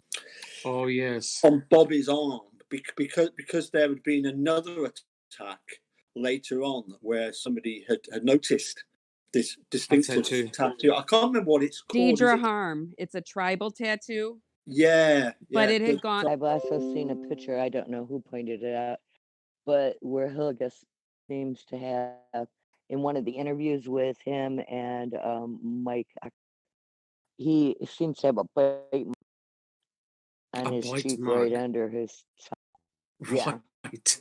Why wasn't Mr. West called in? Exactly. I was going to say we need to call. Lord Wouldn't have help been us. any surprise if he just showed up in this case. Yes, indeed. Oh boy. All right, guys. Do we have any other further comments? Yeah, Brow is Sammy, asking. Brow says, does the team think asking Governor Evers for an inquiry on the lack of child porn investigation could help with Stephen Avery's case? Well, I think Kathleen Zona is going to present all of that, and we'll see how that goes. I mean, it seems to me that is a major Brady violation, but we've seen how things have gone so far for her, and it hasn't been good. So I don't know. I mean, she needs to unpack the forensic evidence as well against this state, and I think she'll have a really good chance of taking that apart. But whether she's going to introduce all the other factors, I'm not 100% sure. Jack 61. I have a question, and this came up probably a couple of weeks ago on our chat on Foul Play, and this was something that Moscall had listened to on Millbilly's one of his dispatch calls, and this happened on the 7th. And we talked about Kuss Road, so I think this is relevant. On the 7th, there were 2 miners brought up, or they were found on Kuss Road. Those 2 miners, they held them, and these kids identified themselves as coming from Brillion. Now, Brillion, from that area to Brillion is about 35 miles. They weren't found on Kuss Road. They were trying to get through the checkpoint at 147. Okay. Okay. That clears that up. Right. Very, very interesting. It Millbilly. was either on Q or Jambo Creek. Q or Gem. Okay. Okay. Guys, I'm a bit conscious of the time. One Strand, do you have any comments? I just want to say how awesome this discussion has been today. There's been some amazing questions from the viewers, Sure and from has. the panel. It's been great to have Paul and Tintin and Millbilly and Jeff all back, and this is really awesome. I've had a great time. Thank you. Oh, awesome. Thank you. Tintin, do you have any comments? Yes. I was thinking, in my opinion, Bobby had a reason to go along with everything. Yes. And in my opinion, that's because of the computer. You know, they came and took the computer, and in my opinion, there's no doubt in my mind that he was sweating bullets. Yes. And I feel like maybe the deal was we put the CD away, say it's not relevant. You testify that he was the last person to see Teresa, and Yes. we'll hide that computer evidence away. Yes. That's kind of how I feel. Yeah, but the computer searches were happening all the way up until Brendan was arrested. So they didn't even have the computer yet. That the computer came late. But no, I believe that's why he played along. And Steven already had his pretrial. Right. Right. But Tintin, it's possible that that was potentially in the back of his mind that they were going to find the computer. But didn't Barb actually hire someone to try and delete everything? Yeah. Brad. Yes. Yes, right. No, yes. she mentioned it to Brad when they were going to visit Brendan with Peter. She said, I had my computer formatted. Will that erase everything off of it? And then he mentioned something to the authorities. Yeah, and correct. Brad Dassing makes an affidavit for Zellner on that. And when Fassbender gives her the computer back, he advises her, how are you? I get rid of this. Yes. Yes, not to hand it over to Kathleen Zellner.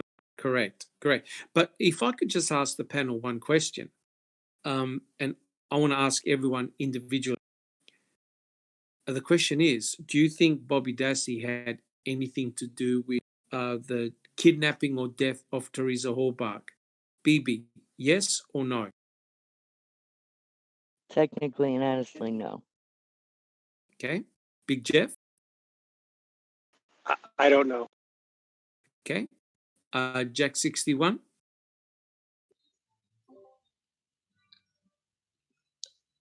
I lean away from Bobby. Let's just say that. Okay. Millbilly? I don't know. Okay. That's a good, honest answer. Neverly? I am not sure either. Okay. I used to, but not anymore. Okay. One Strand. I don't think we can make that kind of gone, and all the pornography and violence found on the computer, he was good as. So my belief is that yes, he did follow her out. He probably tried to stop her, but nothing came of it. Something else happened further down. Just my theory. A Big Jeff. If I could pose my own question, is Bobby a viable Denny suspect? I think yes. Right. Yes. I mean, should Yep. be able to name, but without it's still a lot of reason. I think everyone's going to say yes to that. Well, maybe not. But Yes. it's the part of the injustice of Stephen was his identity suspect, especially because they didn't have a motive when he himself had no motive. I thought that was Yes. yeah. But see, this is Gravely the unjust. problem. The investigators and Kratz are the ones who actually left all these Denny suspects open. They created the issues of the Correct. Dennys. Correct. But Correct. it was Judge Willis who forbid them naming anyone by name, and the reason he gave was because except they Brendan. didn't have Yep. Except except Brendan. Except Brendan. Because Correct. they didn't have a motive, sufficient motive to rise to Denny. So Correct. So to me, Bobby Dassey was in a very compromising position.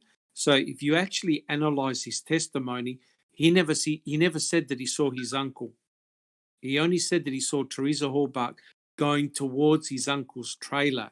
So in effect, he's cleared his conscience in terms of like, I didn't see any violence or anything like that. But what he couldn't admit in court was the fact that he followed Teresa Halbach out.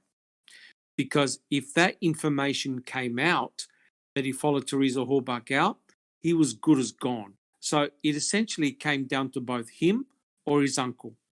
And so he basically handed his uncle on a silver platter for the state. That's just my hypothesis. And he needed Scott Tadish to give him an alibi, and they alibied each other, right? So in effect, yes, I was on this road, except Teresa Halbach was nowhere in sight, right? So he cleared his conscience. Because if you look at the phone tower pings, my understanding is that Bobby Dassey was everywhere. So it's very, very interesting. All right, guys. Do we have any final comments? We're over 2 hours now. It's been an excellent discussion. Guys, any final comments? Looking good in our chat. Looking good? Beautiful. Big Jeff, do you have a final comment? I can't wait for when we really get a chance to dig deeply into Kuss Road, because I know there's more discussion in this panel on Kuss. We just don't have the time.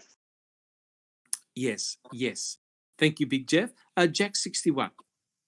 Thanks to everyone for coming, all the participation. It's great. Awesome. Bill Billy, do you have any final comments? No, not really. Okay, and thank you so much for inviting me to appear on your program with the dogs. That was very, very interesting, especially talking to Ness. She was very, very informative. Awesome. Didn't even get through it all. Yes, there's a huge amount of stuff. Huge. Bibi, do you have any final? Thank you, Millbilly. Do you have any final comments? I'd like to thank Paul Picardi for coming on. It's great having him on. Awesome. And also Tintin, our special guest, both Yep. Paul and Tintin. Neverly, do you have any final comments? Yeah, I loved this presentation, and it was fully loaded. And I would like to invite everybody to come over to Discord. We're going to continue with this right after the podcast. Awesome. And thank you to our Awesome. listeners. Yes, thank you. Excellent questions. One Strand, do you have any final comments?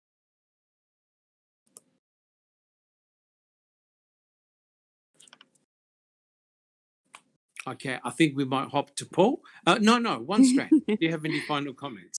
No, I'm already getting excited interacting with everybody in Foul Play. So y'all come on over. Let's carry this on, because there's way too much info here not to talk about it. Awesome. Paul, do you have any final comments?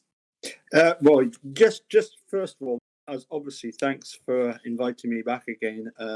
Totally enjoyed A pleasure. it.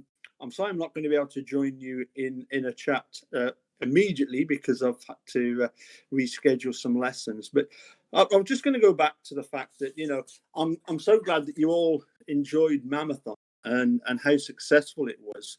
And also, I'd like to pay tribute to your channel, Millbillies, Linda's, Andrews. We've had all these new channels start up. and they're all either up to or just over the 1,000 subs in I believe less than. So it's absolutely phenomenal what all the new YouTubers are doing. So keep it up, and just keep going at it. Awesome, and thank you very much, Paul, for coming on. Oh, really appreciate it. Tintin, do you have any final comments? Just thank you for having me. Thank you for keeping the conversation going. It's really nice to talk with a group of people who have the same interests. And, yes. Maybe get some information out to people who don't know what's going on. Yes, for sure. And thank you, Tintin, for coming on. That's very much appreciated. Of course. Thank you. Thank you. Zoe, do you have any final comments? No. I'm good. No, you're all good. Beautiful. No sign of Dr. West? Oh, shut up, Dr. Silkman. Oh my gosh. Thank you, Zoe. And Sammy, do you have any final comments? I just want to thank everyone, especially Paul Capaldi and Tintin. Really appreciate the time that you've given us. And glad to see Big Jeff and Millbilly. Awesome. Awesome. Well, look, guys, I'd like to thank all the audience for participating. I know it's very early on in the morning, but if you like what we've done, please give us a thumbs up, a like. If you like our play, please subscribe to the channel, and please write down comments, how we can improve, what type of things you'd like to see us do, and we really appreciate it. Millbilly. This has been a Foul Play production. Thank you.